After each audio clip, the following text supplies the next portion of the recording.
While blaming the previous government, Trump said the floods were unexpected, but blamed the 100-year-old system. He sought to deflect responsibility and called the situation a Biden setup.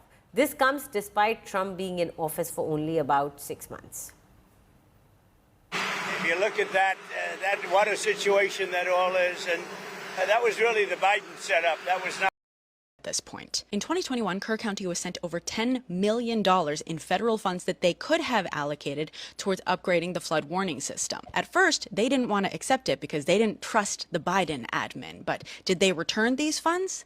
No, because they didn't want the funds to possibly go towards a blue state instead. I guess it is a little lucky that they ended up holding on to the funds just so a blue state couldn't get at them, because they did eventually end up spending them. Obviously not on the flood warning system, though. Funds were part of the American Rescue Plan Act. ARPA sent billions of dollars across the nation to help with economic recovery, intended to be spent on government services, infrastructure, etc. Yes, these funds could have been used for a flood warning system. I've gone through years worth of Kerr County commissioner. The people of Kerr County didn't want to accept the funds, mainly because they mistrusted the administration. This guy called it the most criminal, treasonous, communist government ever to hold the White House. And he got applauded, by the way. They said that the funds were just their taxpayer money being returned to them with strings attached. No mention, of course, that it's the evil blue states that largely fund areas like Kerr County with their taxes. This person, ironically, went through Hurricane Harvey. They said, "We were there all by ourselves like an island in the middle of water. Since we left, they have had so many floods and catastrophes, and who's at the helm? Well, it's a socialist Marxist regime." Then they accused the admin of bringing people over the border to win things, and of course describe themselves as a native Texan, almost 40% Native American, the rest Spanish.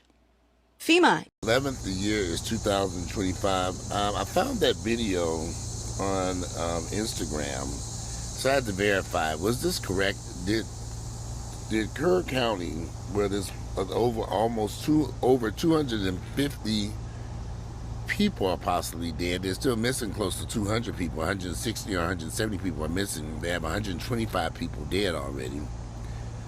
Did they turn down Kerr County in Texas? Did they turn down $10 million that the Biden administration provided that could have built a siren system to prevent, to help the residents who lived in that county that know that the river was flooding and at any moment could drown them all?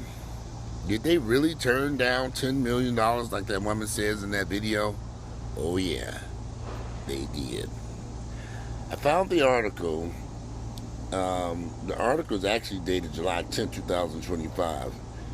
And the article goes into great detail about how conservative Kerr County is out there. And Kerr County, some people have referred to as a sundown county, where blacks have a certain time you need to get the hell up out of there before the sun goes down. So in Kerr County, in 2021, now remember they said they needed the money to build the siren system, which is only about $1 million, so to alert them that the river was flooding and they would drown like a bunch of rats out there.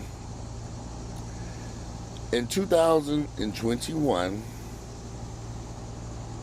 they got a political windfall from the Biden administration. Would have gave the county $10.2 million. They did get the money.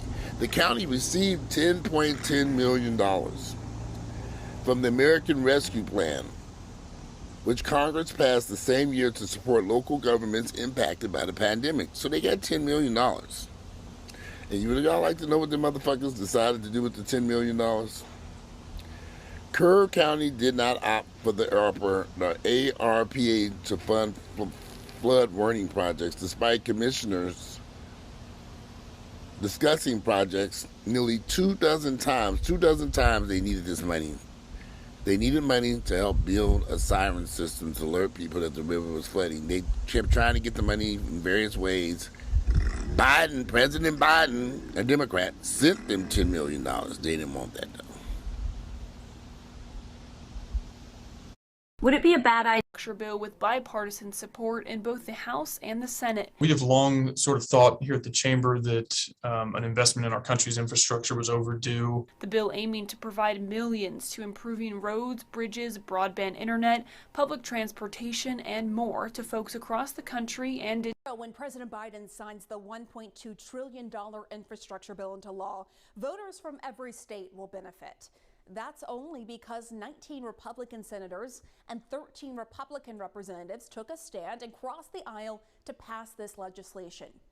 For the record, 230 Republicans in both chambers voted against much-needed improvements to the nation's roads and bridges, internet, water, and energy systems. Republicans let Congresswoman Nancy Mace from South Carolina, whose state gets a D+ in 2021 from infrastructurereportcard.org. On the day of the infrastructure vote in the House, she tweeted about flooding in her district and the risk of flood damage in places like Charleston, saying, quote, "We need to tackle this problem head on." But instead of tackling this problem head on, Congresswoman Mace voted against the bill. This $1.2 trillion infrastructure bill isn't true infrastructure. Like, if we're going to do infrastructure, let's do infrastructure. Truly, for me, this was really hyper-partisan, not a bipartisan bill. South Carolina is set to get a reported $6 billion to help fix these problems. They're invading the border as we speak. I don't think we should take any money from the federal government because they can't be trusted. Now, we don't need these funds here. We've done just fine. And we'll get by without them. But you spend this money, you're signing a contract with the devil, and the devil's in the White House. If you vote to keep Biden's money, I will hold you personally responsible and personally liable. The Biden regime has proven to be tyrannical and anti-American. There is no part of this administration that has the good of America or Americans at heart.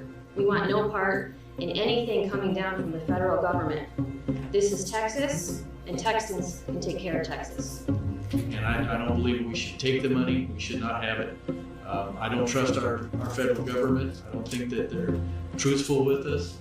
And in these days and these times or whatever, we can't afford to make a mistake like this. We do not want more of Biden.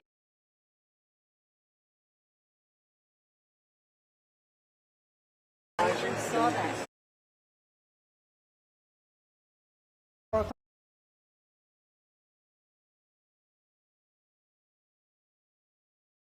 Heavy rainfall is causing. And good evening. There are many questions. For decades.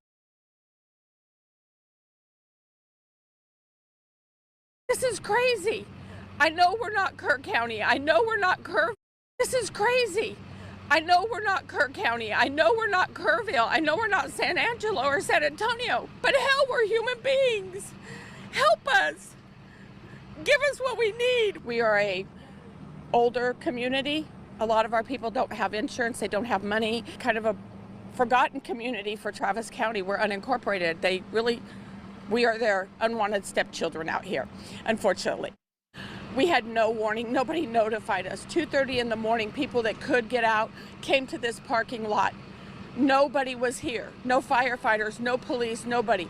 We did not see Travis County sheriffs until 10 o'clock the next morning, who were rolling through and saying, you all need to evacuate. I opened a TikTok page, walking through H-E-B, buying non-perishable groceries, saying, we need help. Get me the media. Get me some official. Get me water. Get me anything we need, please. We have nothing. And I'm just trying to do whatever I can. I've had people stop me this